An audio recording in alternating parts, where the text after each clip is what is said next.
rationalize and limit foreign visits by officials of the state government.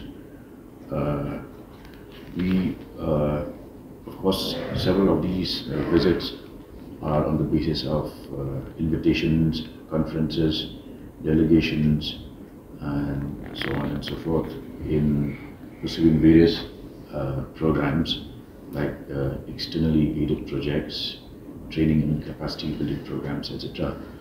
But taking into account the fiscal limitations and also the need to rationalize these visits, it was decided that henceforth foreign visits of any official of the state government, including contractual staff, will be limited to 2 visits per financial year.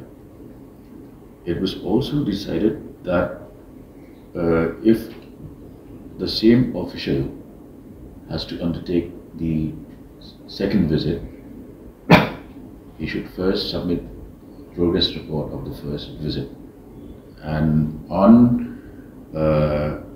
his ability to submit a satisfactory report with tangible results, then only the second visit will be clear. And also, we have decided that the state government can sponsor only 1 visit, and the next will have to be borne either by Government of India or an external agency. And the only exception will happen if that official is visiting a foreign country to receive an award on behalf of the government of Meghalaya, for which there are conditions tied to it.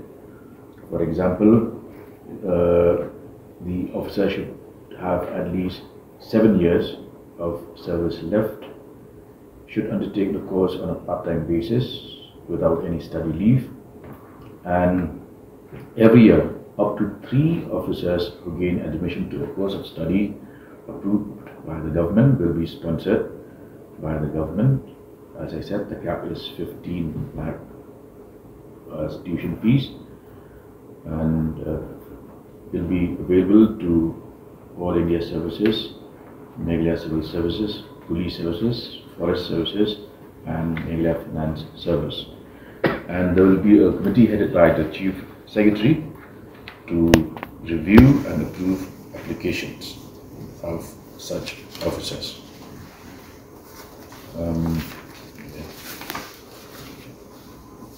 We also approved the draft of the Independence Day speech, highlighting the various achievements of the government since it took over, and these, of course, we will be hearing on Independence Day as various dignitaries, including the governor, will be addressing the public on that particular day. Next comes Power Department. So my colleague E.T. Mandal is here. I think what the government is trying to do suffers when officers are not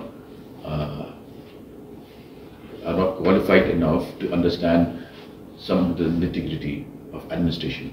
For instance, like notings on files, which are not clear, which shows lack of depth of understanding of the officer. So what do we do in such cases? We have access to facilities like online courses and the IIM, so we will take advantage of such courses.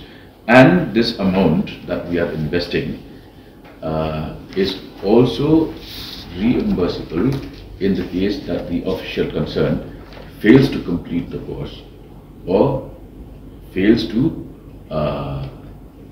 successfully achieve results. And recently, as I briefed you a couple of weeks back, the MEA has come up with very stringent conditions for even clearing such proposals of visits. So this includes even the Chief Minister. But some office says they tag along with the cabinet ministers here. So That's, yeah, they will come under this particular decision.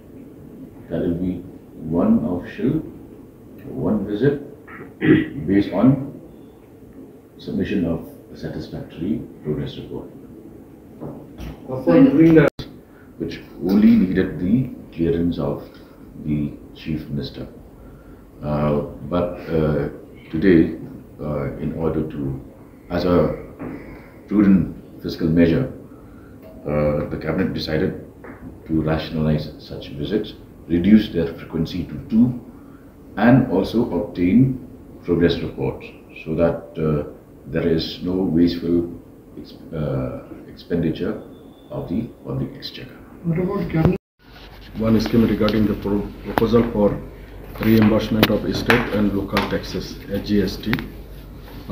Actually, we are about to undertake one flagship program in the name of RDS, and there was an agreement, tripartite agreement between RSC representing the government of India and the government of Meghalaya, and also the Meghalaya Power Distribution Corporation Limited. So on the part of CGST, that has been exempted by the government of India. So similarly, the state government got to exempt the CGST, SGST part. So the decision has been taken, as in earlier cases. Today also decision taken that this will be exempted.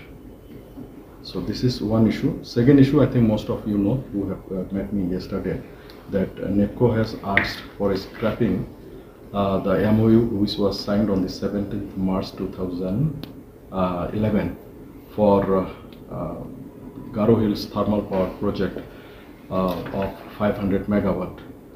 The background is that now NEPCO will be branded as the Clean Source Energy and Green Source Energy, and accordingly they don't want to continue with this project. We had discussion with the chairman of NTPC, who is also chairman of, CMD of NTPC, who is also CMD of NEPCO. So in this discussion, they have requested that this program need to be scrapped. So accordingly, the cabinet has taken decision that